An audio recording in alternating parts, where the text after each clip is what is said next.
Today we talk about how can you find your subscribes on your Turkey app. We go to figure out the solution or know how you can do that on your app. So you just follow these ways, then it's going to work with you. So all you have to do, you go down here, you click here on this sign down here, and you just click on it. So then it's going to take you to this list. It's going to show for you like this here.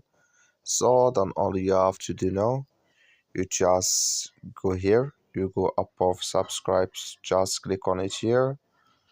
So then it's going to take you to this list, and here you will find all new subscribes you have.